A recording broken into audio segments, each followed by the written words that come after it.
effects on mass communication. Okay, culture has multiple effects on mass communication and the mass media.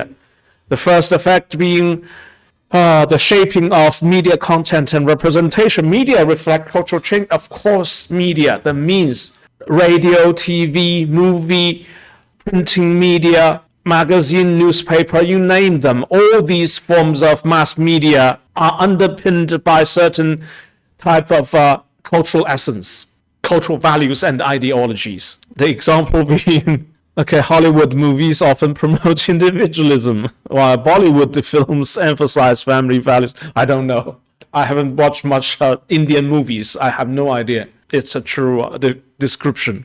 Okay, the next effect on mass communication, mass media is the creation of stereotype and biases. Well, this sounds like a negative side of cultural effects on mass media.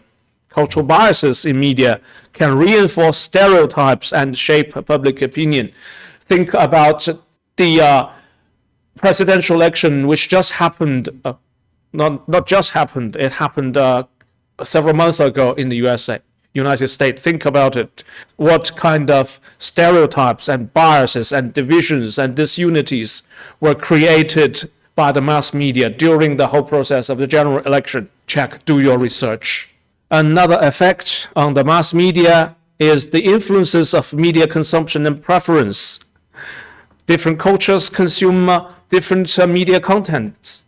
The example being in China, do we prefer nowadays the short videos such as the Douyin, TikTok, or do we prefer longer videos in China? 你们在座都是研究媒体的专业的，你们觉得我们现在流行的更广为接泛的是短视频更广为接受、广为流行，还是说长视频呢？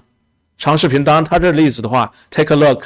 An example for long form streaming content is Netflix, Hulu, Netflix, Amazon. 我们现在是什么情况？大家这对 media content 的消费什么样？不了解是吧？那好，那又一个作业，回去请调查一下。Please investigate whether the short form videos are more popular, more widespread, more widely accepted in China, or is the longer forms, longer videos, longer streaming contents are more popular. Do your research.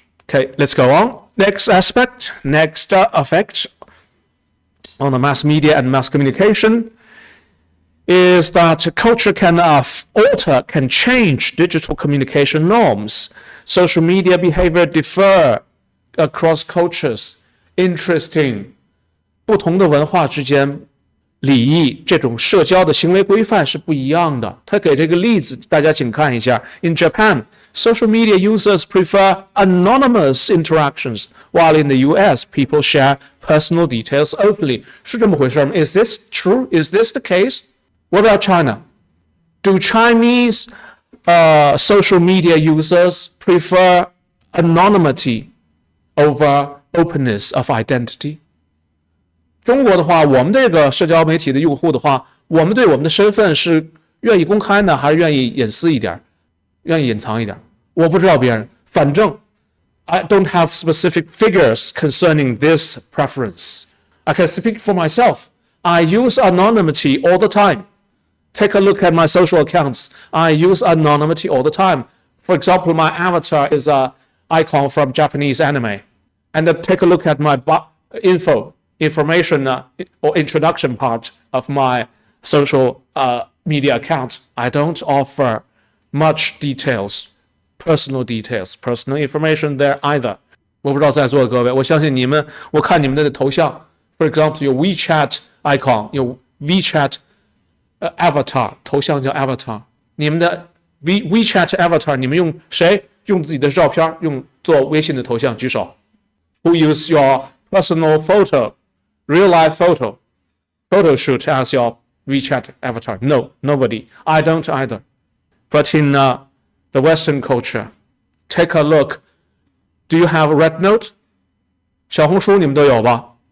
前一阵来的那个叫 TikTok refugees, a huge wave of TikTok refugees became Red Note users. These users are from America, from Europe, from all over the world. Take a look at them. Many of them use their own personal photo as their avatar.